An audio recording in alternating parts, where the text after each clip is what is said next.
All right.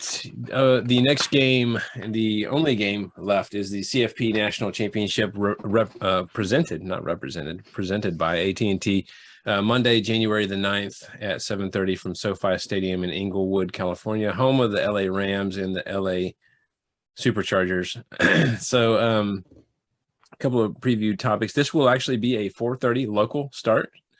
SoFi Stadium has already said that they will not be allowing any tailgating. No, there'll be no RVs parked outside either. Georgia is currently a 12.5 point favorite. Georgia and TCU have met 4 times in the two programs' histories, including 2 bowl games. The most recent meeting was back in 2016 in the Liberty Bowl. That was Kirby's first bowl win with Georgia, I believe. Georgia won 31-23.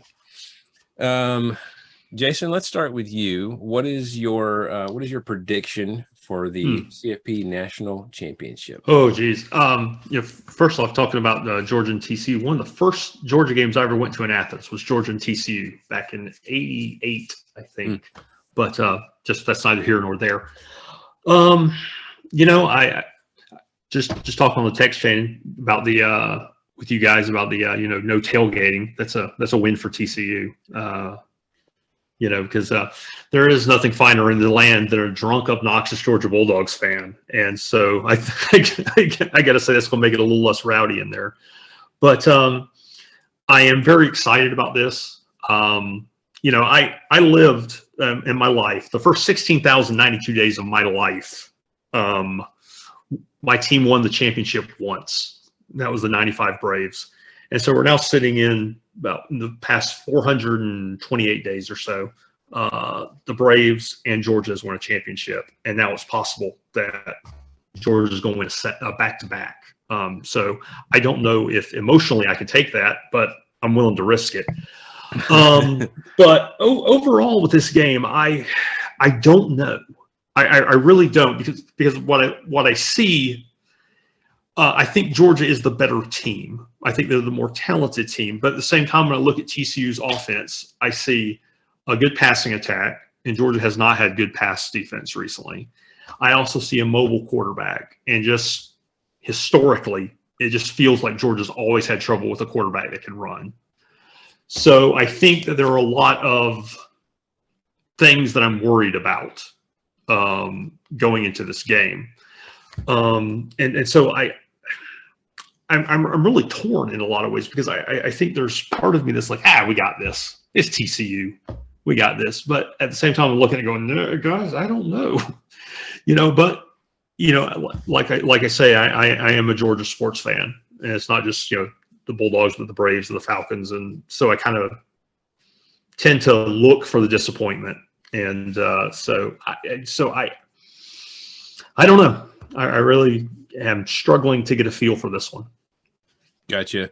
Do you have a ballpark score-ish that you think it might be? I think it's going to be high scoring. I'm thinking probably 41-38 Georgia. I think Georgia's going to win. I think it's going to be very high scoring, but I don't think Georgia's going to cover. I think it's going to be a lot closer than as Lee Corso would say, a lot closer than the experts think. I hear you. Matt? First off, on a personal note, it makes me so angry that Georgia has a chance to win another national championship. This completely blows the whole, it was 40 years ago when you won your last one argument. It's completely off the table now. So that was gone last year. It's completely new now. As far as the game goes, I have a hard time imagining Georgia losing this game. The Big 12, like we said, has looked a lot better during the postseason than they have previously. But I don't know. I honestly don't know. They managed to get past Michigan. They lost in overtime to KSU, who got blown up by Bama, who lost to you can't use the transitive property. Yeah. You can't use the transitive property on this particular prediction. TCU's looked good.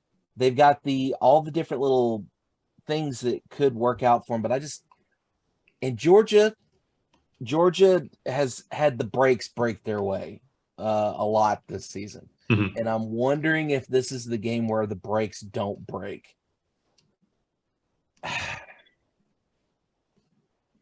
I'm kind of with Jason here. I keep going back and forth, thinking it can go one way, it can go this way, it can go that way, and I think I'm gonna have to go with the Horned Frogs. I think Okay. I haven't written it down yet. Hold on, I gotta pull it back up. I somehow closed that tab.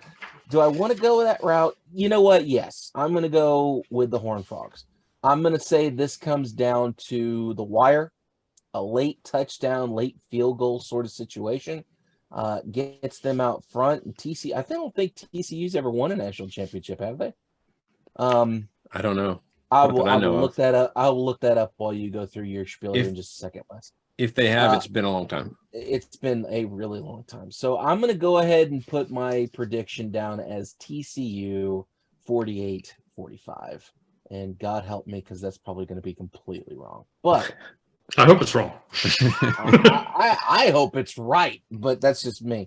Yeah. Les, what about you? Where are you sitting on this thing? Well, Jason, as you were talking, I got a little lump in my throat as I was thinking about I had never seen the Dogs never got a championship, and kind of in the same as you. I was a little kid when the Braves won their first their World Series in '95.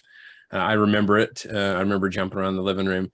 But it obviously, was a lot more cool to watch as an adult and appreciate it more and things like that. Matt, I feel like when, back in '98, I know it's been a minute, but I feel like you were also kind of old enough to appreciate that and enjoy it and all that good stuff. And I really didn't have that until last year.